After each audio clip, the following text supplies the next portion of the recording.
സംസ്ഥാനത്ത് ഇന്നും ചൂടിന് കാഠിന്യമേറും. പാലക്കാട്, തൃശൂർ, ആലപ്പുഴ, കോഴിക്കോട് ജില്ലകളിൽ ഉഷ്ണതരംഗ മുന്നറിയിപ്പ് തുടരുന്നു. അടുത്ത ആഴ്ചയോടെ വേനൽമഴ കൂടുതൽ മേഖലകളിൽ സജീവമാകാൻ സാധ്യതയെന്ന് കാലാവസ്ഥാ നിരീക്ഷണ കേന്ദ്രം അറിയിച്ചു.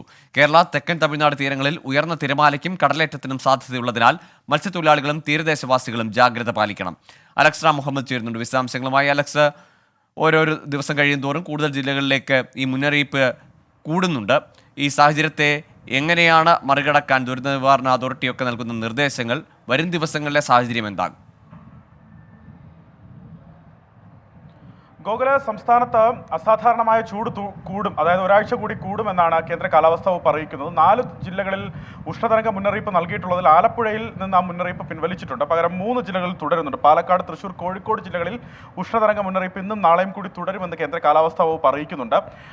പാലക്കാട് ജില്ലയിൽ ഉയർന്ന താപനില 40 ഡിഗ്രി സെൽഷ്യസ് വരെയും, തൃശൂരിൽ 39 ഡിഗ്രി സെൽഷ്യസ് വരെയും, കൊല്ലം, കോട്ടയം, കോഴിക്കോട്, ആലപ്പുഴ, കൊല്ലം, കോഴിക്കോട് ജില്ലകളിൽ, കോട്ടയം ജില്ലകളിൽ 38 ഡിഗ്രി സെൽഷ്യസ് വരെയും, ആലപ്പുഴ, പത്തനംതിട്ട, കണ്ണൂർ ജില്ലകളിൽ 37 ഡിഗ്രി സെൽഷ്യസ് വരെയും, തിരുവനന്തപുരം, എറണാകുളം, കാസർഗോഡ്, മലപ്പുറം ജില്ലകളിൽ 36 ഡിഗ്രി സെൽഷ്യസ് വരെയും താപനില വർദ്ധിക്കാൻ സാധ്യതയുണ്ട് എന്നാണ് മുന്നറിയിപ്പ്. സാധാരണ രേഖപ്പെടുത്തുന്നതിനേക്കാൾ 3 മുതൽ 5 ഡിഗ്രി സെൽഷ്യസ് വരെ താപനില വർദ്ധിക്കാൻ സാധ്യതയുണ്ടെന്നാണ് അറിയിപ്പ്. നേരത്തെ കാലാവസ്ഥാ നിരീക്ഷണ കേന്ദ്രം നൽകിയ മുന്നറിയിപ്പ് അനുസരിച്ച് ഉച്ചയ്ക്ക് 2:30 മണിക്ക് ശേഷം സംസ്ഥാനത്ത് വിവിധയിടങ്ങളിൽ, ഉൾപ്രദേശങ്ങളിൽ, തീരപ്രദേശങ്ങളിലൊക്കെ ഈ അന്തരീക്ഷ ആർദ്രത അത് 50 മുതൽ 65% വരെ വർദ്ധിക്കാൻ സാധ്യതയുള്ളതിനാൽ ശരീരത്തിൽ അനുഭവപ്പെടുന്ന ചൂട്, ഉഷ്ണം അത്യുഷ്ണമായിരിക്കും അനുഭവപ്പെടുക എന്നുള്ളതാണ് അറിയിച്ചിട്ടുള്ളത്. ആ തരത്തിലുള്ള മുന്നറിയിപ്പ് തുടരുന്നുണ്ട്.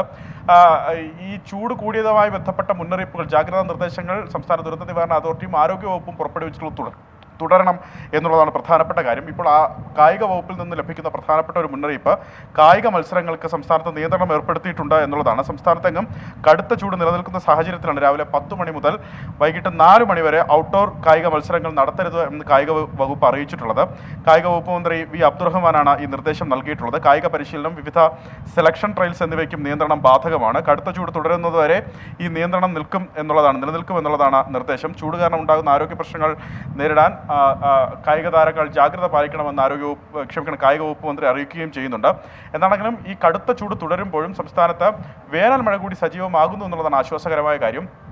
ഇന്നും നാളെയുമൊക്കെ സംസ്ഥാനത്ത് തെക്കൻ കേരളത്തിലും മധ്യ കേരളത്തിലും വേനൽമഴ സജീവമാകും. ഒരാഴ്ചയ്ക്ക് ശേഷം, അതായത് മെയ് 6 ശേഷം കൂടുതൽ പ്രദേശങ്ങളിൽ വേനൽമഴ സജീവമാകാനാണ് സാധ്യത. ഇതുവരെ മഴ ലഭിക്കാത്ത വടക്കൻ കേരളത്തിൽ കൂടി വേനൽമഴ ലഭിക്കും എന്നുള്ളതാണ്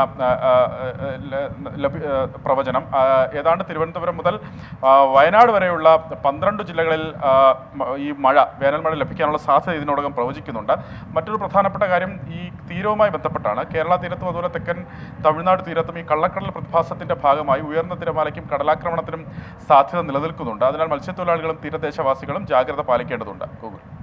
ശരി, അലക്സ് റാം മുഹമ്മദാണ് വിവരങ്ങൾ നൽകിയത്.